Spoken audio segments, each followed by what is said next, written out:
al querido Eduardo Fuenbuena, que tiene la amabilidad de atendernos desde España. Y un agradecimiento también muy especial a Sofi Celeri, que está haciendo posible que todo esto salga al aire. Hola Eduardo, ¿cómo estás? ¿Nos recibís ahora?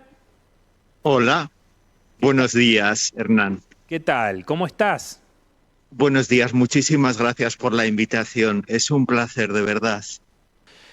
¿Cómo es tu primer acercamiento y cuáles son las primeras impresiones que tuviste al dar con la obra de Eloy de la Iglesia?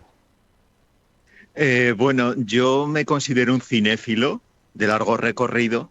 A mí realmente llego al cine de la iglesia o vuelvo a él porque había visto alguna película en mi adolescencia a partir de la imagen de José Luis Manzano, su actor principal en las películas que rodó en los años 80.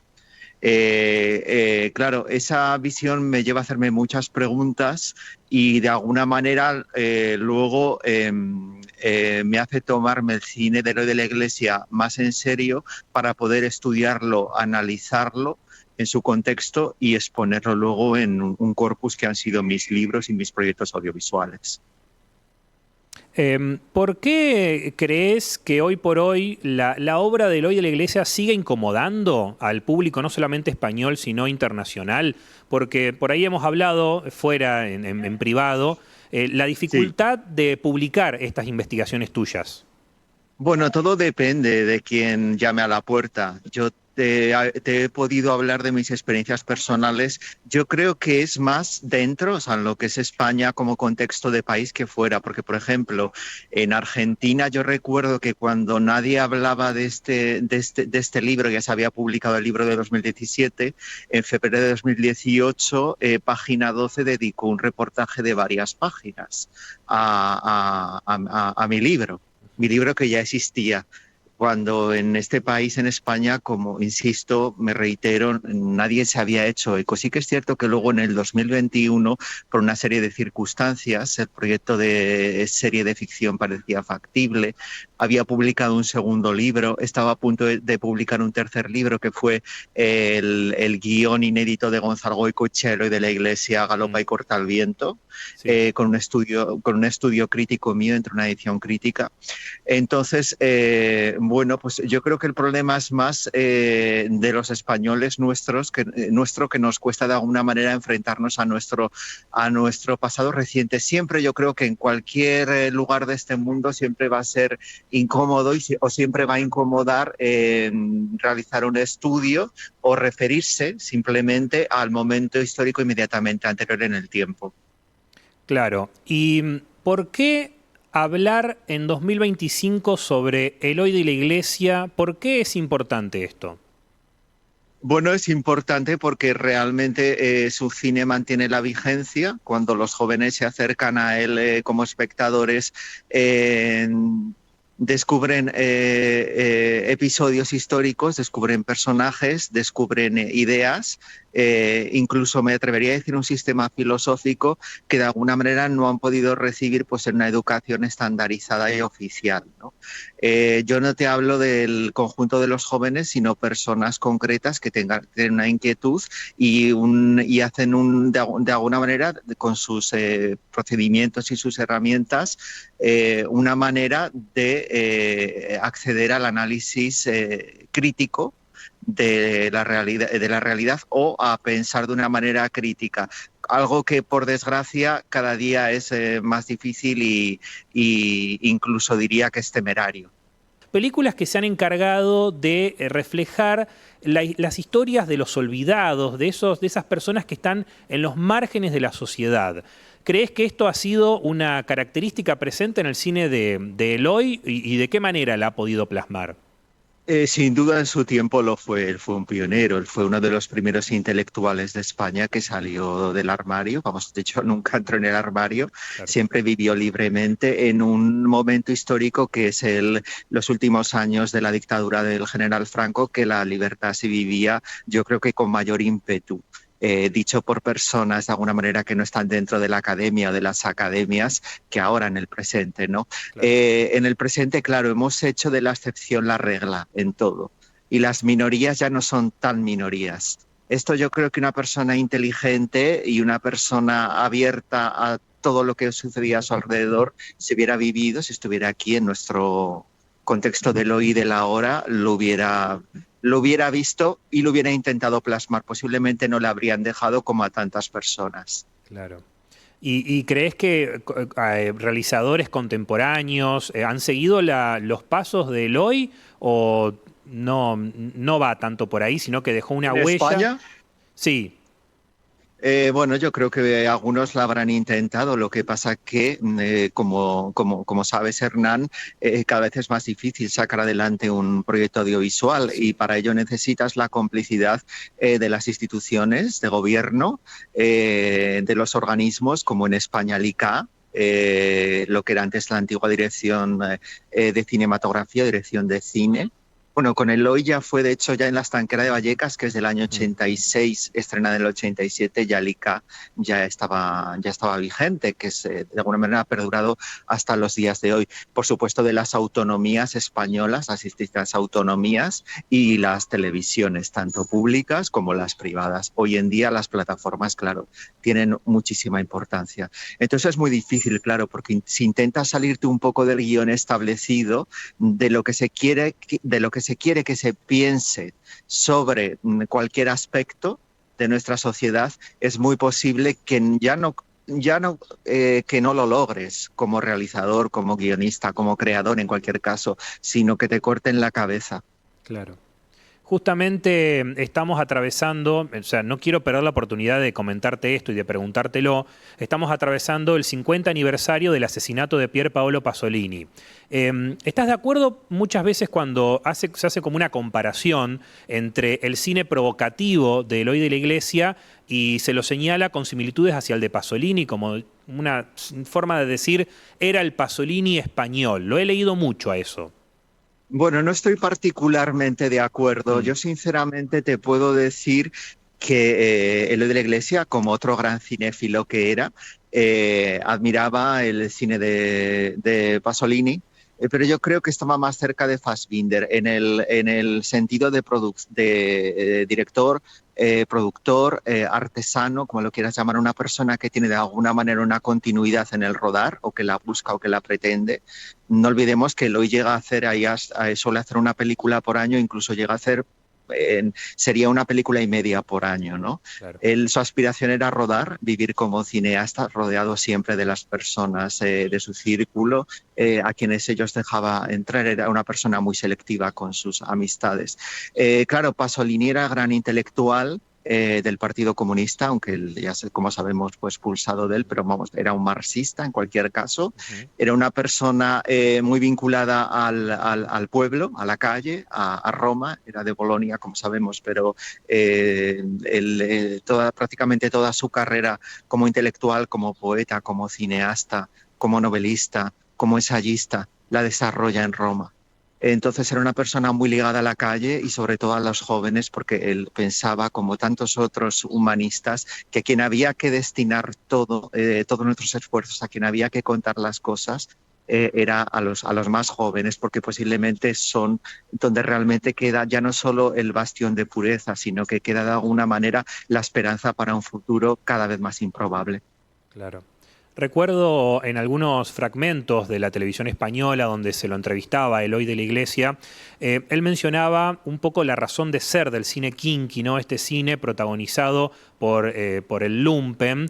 Hablaba de estos jóvenes que no encuentran la posibilidad de tener un futuro o no tienen una base moral sobre la cual construir una posibilidad de crecimiento. Esto, ¿qué sensaciones genera esto en el cine de Eloy de la Iglesia? ¿Cómo él lo buscaba reflejar en obras como, por ejemplo, Navajeros, que personalmente es una de mis predilectas?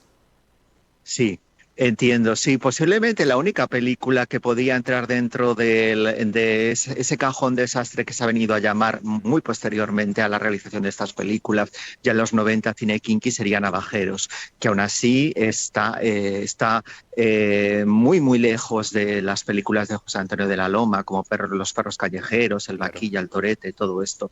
En realidad, Eloy es una intelectual marxista y lo que hace, como hemos dicho antes, es analizar la realidad, eh, los claroscuros de un país que de alguna manera se quería ver reflejado en Europa y estaba en una contradicción terrible en la que yo pienso que a pesar de todo, a pesar del liberalismo y de este liberalismo brutal en el que estamos viviendo en este país, es algo cada vez más improbable. Pero sí, él en realidad, claro, él le interesa, lo que le interesaban eran los jóvenes por muchos motivos, y él piensa que de alguna manera quiere conectar con el público joven, porque es un nicho de mercado también muy interesante. No olvidemos que el cine de lo de la Iglesia era un cine de vocación comercial. Sus películas son las más taquilleras, tanto en la década de los 70 como los 80, aunque algunas reciben la X. Y después con la nueva ley de cine recibirán, vamos, no las leyes, digamos, de UCD, Sí. con Suárez recibirán S políticas, películas que no podían ver las menores de 17 años. Y luego más adelante, pues cuando se abole todo esto, pues son películas que las puede ir a ver cualquiera, ¿no? Pero Claro. siempre hay una mayoría de jóvenes. Sí. Y bueno, pues lo de la Iglesia, claro, conecta con un grupo de jóvenes y de alguna manera quiere contar sus historias. También porque es muy difícil a veces con los adultos, adultos intelectualizados, politizados. En esa época no olvidemos que todo era política, se hablaba de política en la calle, se hablaba en las reuniones, en las casas de puertas para adentro, ¿no? Y los jóvenes de alguna manera habían sido relegados, olvidados, porque no suponían votos computables en las elecciones. Claro. Entonces, posiblemente lo de la Iglesia mira esos márgenes, mira al lumpen, mira al joven desarraigado, no solamente de familias desestructuradas, sino también de clase media. No olvidemos ese gran melodrama social que es El Pico, y su continuación El Pico 2, pero especialmente el Pico, que es una película que nadie en su momento se le habría ocurrido catalogar como cine kinky. Kinky era un término despectivo entonces, hoy un poco menos, porque hoy, digamos, los campos semánticos están, digamos, son bastante más liberalizados, por decirlo de esa manera. Claro. Pero en ese momento hubiera sido muy despectivo frente a un melodrama social que contaba una problemática política que en ese momento había en España, concretamente en el territorio en lo que es Euskal Herria, País Vasco. Y bueno, y también un conflicto personal y familiar. No olvidemos que sobre todo El Pico es una película sobre los conflictos familiares entre padres e hijos y la falta de entendimiento ideológico entre partes absolutamente contrarias. Sin dudas, sin dudas. ¿Y qué nos podés contar acerca del proceso por el cual vos investigaste tanto la figura de Eloy de la Iglesia como de José Luis Manzano? Has publicado un libro que ha tenido una reedición hace relativamente poco, que está por ahí, es complicado de volver a llevar a los mercados. Acá en Argentina, por ejemplo, no recuerdo que haya llegado el libro, al menos yo no lo he podido conseguir todavía, prometo en algún momento conseguirlo, pero ¿cómo fue ese proceso? ¿Y fuiste descubriendo aspectos de la vida de esta dupla que quizás el público desconoce? Absolutamente. Bueno, permíteme decir efectivamente, lejos de aquí, y lejos de aquí la verdadera historia de lo de la Iglesia de José Luis Manzano, 2017-2021, con una reedición en el 2018 del primero, son libros que he tenido que autoeditar y autopublicar, puesto que sí que ha habido grupos editoriales y de comunicación que han mostrado interés, luego nunca se han decidido. Entonces era una historia que había que divulgar porque, como tú bien dices, ha habido una investigación importante en base a más de 500 entrevistas directas, fuentes orales, por lo tanto, de personas que ya no están entre nosotros, ya no están en este mundo material. Claro. Por eso hoy en día sería mucho más difícil hacer cualquier libro, cualquier producto audiovisual, documental sobre ellos. Yo cuando llegué en el 2009, yo llegué a través de Gonzalo Goicoechea, guionista de estas películas, de casi todas las películas de la Iglesia, las principales, hasta desde Los placeres ocultos hasta La estanquera de Vallecas, su última película, hasta digamos la postrera, Sí. no lo voy a llamar testamento fílmico porque no lo es. Entonces, él me transmitió muchas cosas de un universo del que no se conocía apenas nada. Yo luego cuando empecé, yo soy historiador del arte, soy documentalista y he estudiado aparte en la Escuela Oficial de Cine de este país. Y claro, yo esto lo emprendo como el historiador que soy, en base primero a consultar todas las fuentes escritas y audiovisuales que estuvieran disponibles, que muchas veces las tienes que sacar de colecciones privadas, de archivos privados. Y luego, principalmente, esto había que reconstruir en base a las fuentes orales. Y como te decía, es lo que hice. Y descubrí en realidad que la biografía de José Luis Manzano estaba entremezclada con la del Haro, el delincuente juvenil, y que el hoy de la Iglesia era un misterio. Ahora sigue siendo un misterio, pero un poco menos. Claro. Y estás trabajando en paralelo en lo que es el guión de una próxima serie dramática en base a tu investigación. Sí, bueno, de esto no debería de hablar mucho. Si no querés, no hay ningún problema. Yo porque, No, bueno, no, no. no, pero no tengo ningún problema. Si me hubieras preguntado dentro de unos días, te lo podría haber contado todo, pero de momento creo Bien, que no sería cauto por mi parte. bien, Desde el primer momento, este proyecto no era solamente un libro, era un libro y un largometraje. claro. Estamos hablando desde el año 2009. Yo intenté mover este largometraje y en un cierto momento, con el boom de las plataformas, pensé, y luego sobre todo con la necesidad de expandir esta historia para que los personajes realmente tuvieran el desarrollo que merecían. Entonces lo planteé como una serie de ficción de 8 episodios, de 14 episodios, de 2 temporadas de 8 episodios, con un director que era Agustí Villaronga en un cierto momento, que por desgracia falleció. Cuando falleció estaba muy implicado en este proyecto, por supuesto con unos productores detrás. Y luego ha habido o hay otros intentos, ¿no? Pero parece que siempre chocas contra ese muro, ¿no? De la incomprensión y de la imposibilidad de hablar sobre ciertos personajes que, como nos referíamos antes, siguen siendo muy incómodos, ya no solamente dentro de la cultura española, sino en la sociedad. El problema no está en ellos como personas, sino es un problema social.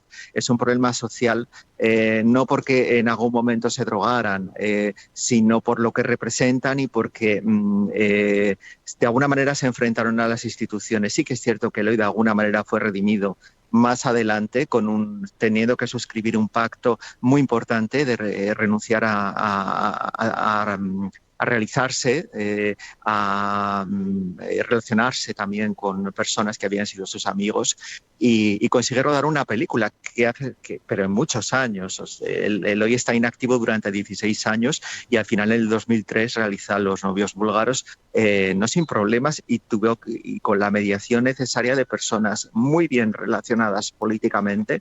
En ese momento estaba el Partido Popular en el gobierno de España y en muchas autonomías, y teniendo que suscribir una serie de pactos al más alto nivel. Claro. Y en tu investigación también trabajás largo y tendido sobre la figura de José Luis Manzano, quien fue, Sí. bueno, una gran inspiración, daría la impresión para Eloy, a través de sus películas, porque era un personaje, un actor habitual en sus obras.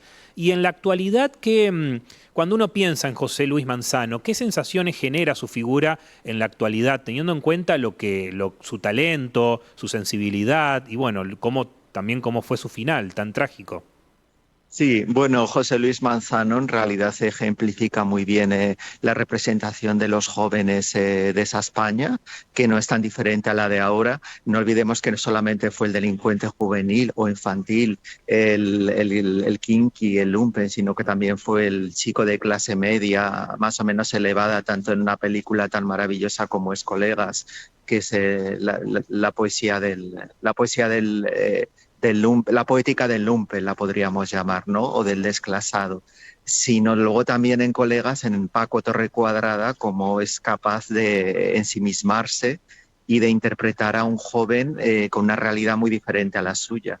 Desde que rodó Navajeros, con 17 años, en el año 1980, a principios de 1980, él de alguna manera es un héroe, es un icono para el joven de barrio, cuando se daba mucha más importancia al cine y uno era capaz de mirarse en ese espejo y todavía de fantasear y de ver algo de alguna manera, no por encima, sino a cierta distancia de nosotros. Claro. En realidad, él era una persona, era un rebelde con causa en este caso, una persona profundamente infeliz, profundamente en contradicción, posiblemente con una personalidad no destruida, sino nunca construida, según algunos informes médicos y entrevistas a las que he podido acceder, y que he podido consultar. Y, y como tantos otros jóvenes, se engancha en una sustancia que es la heroína, muy fácil de encontrar en ese país. No olvidemos que las personas que vendían hachís de un día para otro pasan a vender, primero a regalar, luego a vender heroína.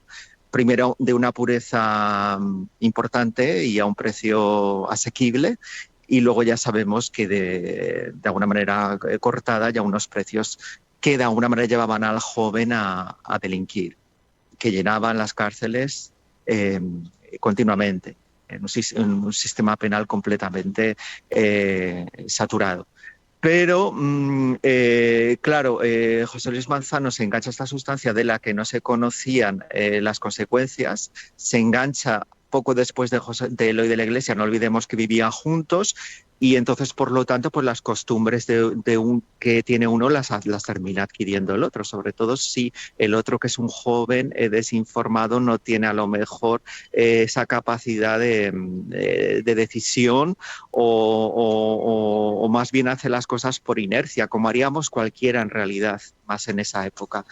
Y esto, de alguna manera, una persona que consume heroína lo puede hacer por hedonismo, como en el caso que yo creo que fue el de Eloy, o lo puede hacer como una manera de autodestruirse. Claro. Y esta es la historia de José Luis Manzano. El final es un final muy triste que deja abiertas muchas puertas. Hay varias hipótesis, yo las he reconstruido todas en base a documentos judiciales y a testimonios de primerísima mano que estaban allí. Y la conclusión a la que llegamos es que nunca podremos saber cómo fue. Podemos hacer hipótesis, pero nunca podremos saber a ciencia cierta, porque los documentos no nos lo permiten, y en realidad sí, había personas que estaban allí, pero no están allí realmente, o sea, no están allí en el momento de la muerte material de José Luis Manzano. El único que estaba allí era Eloy de la Iglesia, claro. Y eso, pues, esa historia la sabrá él, nadie más. Claro, tal cual. Te iba a preguntar respecto a el acceso a la obra de Eloy de la Iglesia y contarte que lamentablemente en Argentina se lo ha reivindicado en círculos muy específicos, como por ejemplo programas de televisión donde se recuperan fílmicos, material fílmico, y que son programas que ponen en la televisión, al menos ya no están al aire, compartían estas obras. Fuera de esto, es muy difícil conseguir las películas de Eloy de la Iglesia en Argentina actualmente. En España, por ejemplo, cuentan con un lugar, un archivo, una cinemateca, a través de la cual, bueno, probablemente vos has podido acceder a toda la obra, a toda la filmografía. Acá en Argentina, lamentablemente, es muy complejo eso, es muy difícil, y hay que recurrir, como siempre decimos, al recurso digital, ¿no? A buscar en Internet. Sí, bueno, aquí en España hay una plataforma, Flixolé, que están prácticamente todas las películas, menos las que pertenecen a otro productor, que es José Frade, y alguna excepción. Pero también en soporte físico, en Blu-ray, También se pueden encontrar prácticamente casi todo, en DVD, por supuesto, casi todas las películas de la Iglesia sería de importación en Argentina. Claro. Pero yo sí que pienso que de alguna manera ha habido un revival y un interés de alguna manera motivado por cuestiones mercantilistas que ha funcionado muy bien. La persona o las personas que tienen la propiedad física de este celuloide, yo creo que les ha ido muy bien con la explotación, con la cesión de derechos de estas películas. Son películas que, no olvidemos, cuando se han emitido, por ejemplo, en España en televisiones públicas o en canales privados, no ahora, sino desde los años 80, siempre han tenido niveles de audiencia altísimo. Y cuando salió, por ejemplo, en España en DVD, casi todas las películas de la Iglesia se vendieron, como decimos aquí en Madrid, como churros. Pero sí, yo pienso que cualquier persona en cualquier lugar del mundo que quisiera ver estas películas tendría una vía de acceso a través de la descarga, pues de una manera pues más legal o menos legal. Claro. ¿Existe un cine de la transición del cual Eloy de la Iglesia formó parte? Bueno, cine de la transición, así lo llaman, lo han configurado algunos historiadores y yo creo que es un término lícito más incluso que cine kinky. Pero claro, Eloy de la Iglesia era una persona que siempre iba por libre, que miraba desde luego más al cine que se estaba haciendo en Italia, a Bertolucci, el cine que estaba haciendo Fassbinder, por supuesto el cine que se estaba haciendo en los países anglosajones. No olvidemos que Kubrick era su director favorito. Claro. Y como te decía, él iba por libre, ¿no? Porque le interesaba también contar unas historias y de alguna manera hacer un servicio al partido en el que él militaba, que era el Partido Comunista de España. Sí que es cierto que luego con los años su tendencia libertaria y luego directamente ácrata se acentúa.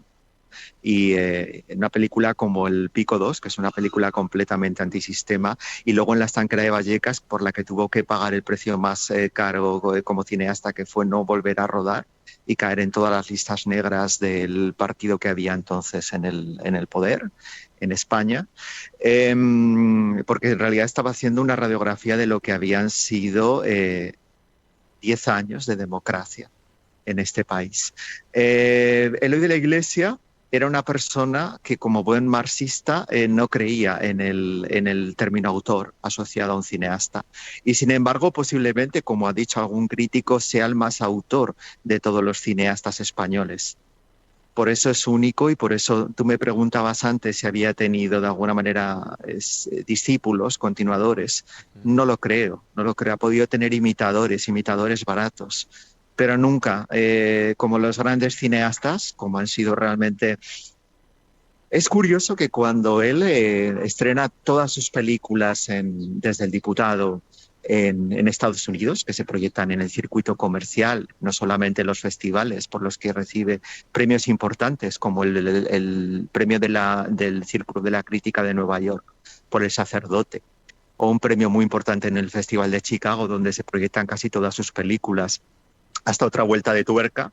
Es recibido por la prensa de una manera muy festiva, como el nuevo Fassbinder, pero con algo más. Entonces ya se le está dando una autonomía como cineasta, como creador. Posiblemente fue mucho menos pacata, mucha más abierta de miras la crítica norteamericana, que también estaba también ideológicamente y posiblemente culturalmente más preparada que la española en configurar lo que era el estudio del cine de lo de la Iglesia. Más allá de posibles discípulos, sin embargo, ¿crees que Eloy puede haber llegado a allanar un camino a nuevas generaciones? Porque siempre está la comparación, que para mí es injusta, pero con Almodóvar, ¿no? Que surge de un contexto también muy cambiante, liberación, de toda la cuestión de la cuestión sexual, el cine queer. ¿Crees que puede haber llegado Eloy a haber permitido que todas estas generaciones vengan después de él, o eso es una lectura un poco más amarillista? Yo creo que sí, ha permitido sobre todo que el espectador más o menos joven, vea vea una película sin prejuicios en las pantallas españolas, que un homosexual pueda verse reflejado como una persona de carne y hueso, no como una mariquita gangosa y aprovechada, que un joven pueda verse de alguna manera como un ser respetado y digno de ser respetable y digno de ser respetado. Eh, por supuesto, las minorías, también digamos las capas medias de la sociedad, un padre burgués, una ama de casa. Eh, Estas representaciones están en el cine de muchos otros. Lo que pasa que, claro, a veces se puede tender al estereotipo, como puede hacer otro director más renombrado, Claro. al que tú acabas de referirte, por ejemplo. Toda esta historia sería muy larga de contar y habría que analizarla pormenorizadamente. Pero de alguna manera parece ser que el foco o el cetro de un director pasa a las manos de otro en un cierto momento en el que un país como España entra en la Comunidad Económica Europea, en el grupo de los 15, se ratifica el tratado por el que España de alguna manera está entre los países de la OTAN, el, el Pacto Atlántico, el bloque atlántico, y lo de la Iglesia, sin embargo, eh, deja de hacer cine, emudece. Claro. Emudece no porque no tuviera proyectos, porque sus mejores películas las escribe y las intenta desarrollar a partir del año 86, sino simplemente porque no recibe, no encuentra apoyo tanto de productores como de eh, instituciones. No olvidemos que en ese momento, con la nueva ley de cine de diciembre del año 83, era indispensable contar con el apoyo del Estado para poder rodar un largometraje que luego pudiera exhibirse en salas comerciales. Bueno, Eduardo, la verdad que podríamos hablar durante horas y horas porque me fascina tu obra, me fascina cómo lo narrás y la verdad que me fascina el cine del hoy de la iglesia y me parece fantástica tu aporte, te lo dije fuera del aire, Muchas realmente gracias. de una fuerza y de un respeto que hay que tenerle a una persona que se involucra en su tarea, en su función y realmente celebro lo que haces, deseo que eso pueda llegar a buen puerto el día de mañana. Y bueno, desde ya agradecerte por esta comunicación, que nos hayas atendido tan temprano, un sábado. Y bueno, quedamos a disposición desde ya, desde Argentina, te agradecemos. Encantado, no, por favor, soy yo quien tengo que agradeceros. De verdad que siempre deis voz a las personas que de alguna manera no circulamos por los cauces más sociales de la cultura, no conseguimos publicar en editoriales y tener una distribución y sin embargo abrimos secciones de cultura de los principales diarios de España o generamos interés en plataformas como la vuestra. Muchísimas gracias, Hernán. Por favor, si algún día viajo a España, te aviso. Estaré. Encantado. A tu disposición. Que tengas un excelente fin de semana. Lo mismo, me encontrarás trabajando en este proyecto como todos los días. Excelente. Enhorabuena, felicitaciones y adelante. Gracias.